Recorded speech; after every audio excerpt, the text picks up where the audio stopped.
सत्याग्रह भूमिपुत्र अभिवादन समितीच्या वतीनं नाशिक शहरामध्ये 2 मार्च 1930 साली डॉक्टर बाबासाहेब आंबेडकरांनी जी घोषणा केली त्या घोषणेच्या अनुषंगाने या 2 मार्च 2025 रोजी 95 वर्ष पूर्ण होत आहे आणि म्हणून या ठिकाणी 2 मार्चला काराम मंदिर सत्याग्रहाचा जो लढा गेल्या अनेक वर्षापासून आम्ही सुरू केला आहे त्या लढ्याला मला वाटतं आज 95 वर्ष पूर्ण होत आहे 2 मार्चला। आणि हे करण्याचं कारणच असं आहे की बाबासाहेब आंबेडकरांनी 2 मार्चला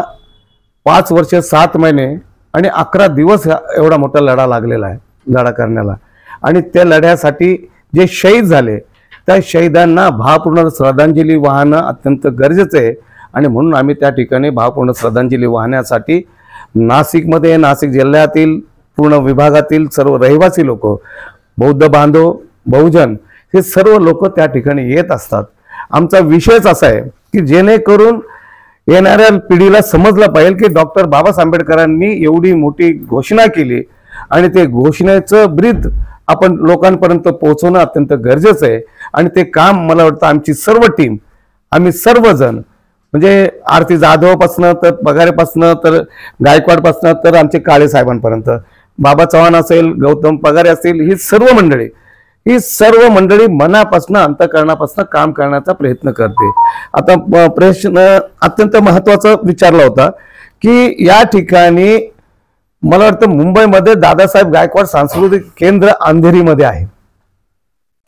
नाशिकमध्ये डॉक्टर बाबासाहेब आंबेडकरांच्या नावाने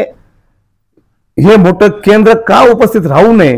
ही माझी अनेक वर्षापासून खंत होती आणि आम्ही बराच वेळेस पाठपुरावा सुद्धा करण्याचा प्रयत्न केलाय। ज्या ठिकाणी शासनाची जागा सुद्धा आम्ही प्रयत्न करतो की ती जागा आम्हाला कशी मिळेल आणि जागेचा फायदा येणाऱ्या पिढीला मग तो कुठल्याही जातीचा असो कुठल्याही धर्माचा असो कुठल्याही पंथाचा असो त्या ठिकाणी इन्स्टिट्यूट त्या ठिकाणी टेक्निकल कॉलेज ज्या त्या ठिकाणी मुलीला शिकण्यासाठी इन्स्टिट्यूट तयार करायचे त्या मुलगा त्या ठिकाणून डॉक्टर कसा बाहेर पडेल इंजिनियर कसा होईल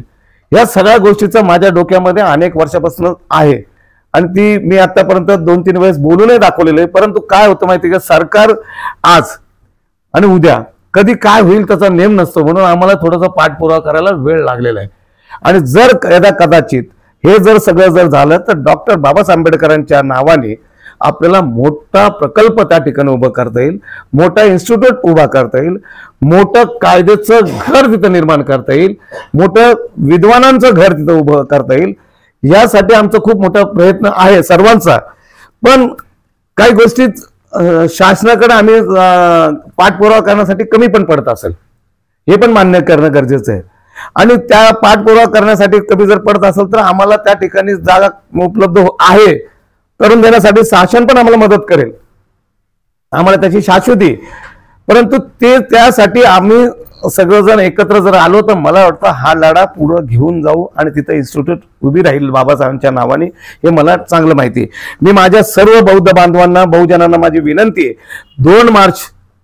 2025 रोजी सायंकाळी 5:30 वाजता आपण सर्वांनी या काराम मंदिर सत्याग्रहाच्या अभिवादन सभेला आवर्जून उपस्थित राहावं अशी माझी सर्वांना